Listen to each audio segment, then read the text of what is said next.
దుమ్ము పోయడానికి ప్రయత్నం చేస్తుంది. ఆయన ఒక చెత్త.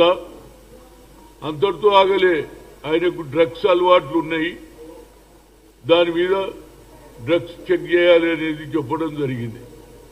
దీని మీద మా నాయకుడి మీద ఇంత అవమానమైన మాటలు మాట్లాడుతున్నారని తెలుసుకొని కేసు ఆమెకు నోటీస్ ఇచ్చిండ్రా, ఆమెకు ఈ భాష మాట్లాడడానికి అర్హత ఏమున్నదని అడిగినరా అని చూస్తే ఇంతవరకు కంగనకు ఎలాంటి నోట్, నేను ఆల్రెడీ ఏసీపీకి మాట్లాడినా, సీఐకి మాట్లాడినా, అన్ని మాట్లాడినా ప్రభుత్వంలో ఉన్నటువంటి అఫీషియల్స్ ఎందుకు పట్టించుకుంటలేరు?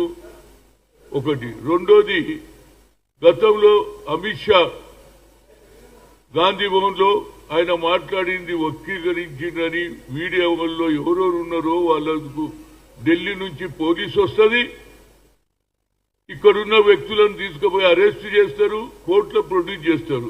కంగనా రౌత్ ఏ విధంగా మాట్లాడింది దాని మీద కేసు పెట్టడానికి ప్రయత్నం చేసినా పోలీసు అధికారులు ఎందుకు నిర్లక్ష్యం చేస్తున్నారనేది పాయింట్. ఎందుకు చెప్తున్నా అమిత్ షాకు ఒక రూలు, మాకొక రూలు అని అడుగుతున్నా. ఆయన హోమ్ మినిస్టర్ ఉన్నాడు కాబట్టి సరచట ఢిల్లీ నుంచి పోలీసులు వస్తారు, ఇక్కడ ఉన్న గాంధీ భవన్ లో మీడియా మిత్రులను పట్టుకుపోయి ఏది అరెస్ట్ చేస్తారు, కోర్టులో ప్రొడ్యూస్ చేస్తారు. ఈ విధంగా ఈ ద్వంద్వ వైఖరి ఏమిటి అనేది నాకు అర్థమైతలేదు. ఇందు గురించి ఇమీడియట్ గా మరి డీజీపీ గారు దీని మీద శ్రద్ధ వహించాలి. నేను మాట్లాడిన ఏసీపీతో మాట్లాడినా కానీ ఇంతవరకు దాన్ని ముందుకు తీసుకుపోతలేరు. ఇమీడియట్ గా చేయకపోతే నేను పోలీస్ స్టేషన్ ముందే ధర్నా చేస్తా. ఎందుకంటే మా నాయకుడికి అవమానం జరుగుతాయి. ఎవడెవడో పిటిషన్ ఇస్తే ఇమీడియట్ గా కేసు రిజిస్టర్ అవుతుంది కానీ అవతల వారి మీద ఎలాంటి కేసు లేదు.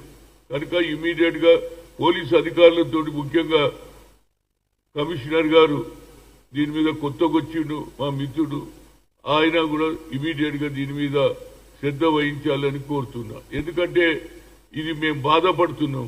ఆయన కన్యాకుమారి నుంచి కశ్మీర్ వరకు నడిచి పేదల గురించి, బడుగు బలైన వర్గాల క్యాస్ట్ వైజ్ సెన్సర్ చేయాలన్నాడు. పేదవానికి అన్యాయం జరుగుతుందని చెప్పాడు.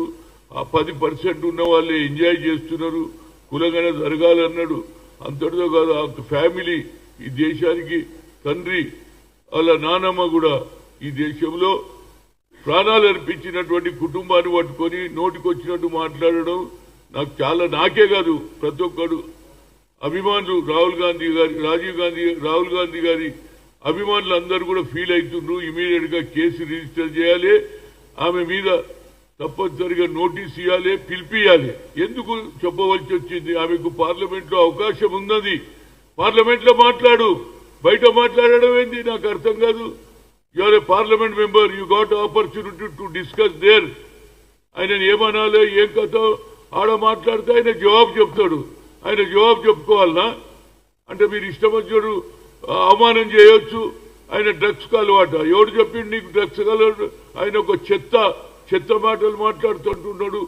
కనుక ఆమె ఆడపడుచు కాబట్టి నేను ఫర్దర్గా ఏం మాట్లాడా కానీ పోలీసు తప్పనిసరిగా అతని మీద, ఆమె మీద యాక్షన్ తీసుకోవాలని, రేపే తెలియకపోతే మాత్రం తప్పనిసరిగా కార్యకర్తలు, రాహుల్ గాంధీ అభిమానులు తప్పనిసరిగా పోలీస్ స్టేషన్ ముందు ధర్నా దిగుతామని పోలీసుకు నేను రిక్వెస్ట్ చేస్తున్నా, దాంతోపాటు హెచ్చరిస్తున్నా కూడా. Thank you very much.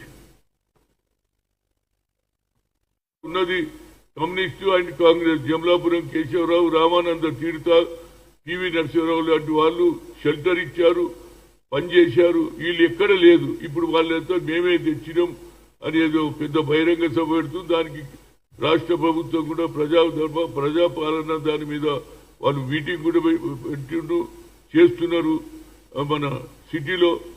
దానికి మేమందరం సంతోషం ఉన్నాం. అదేవిధంగా అక్కడ జరిగిన ఒక ఇన్సిడెంట్ చెప్తా.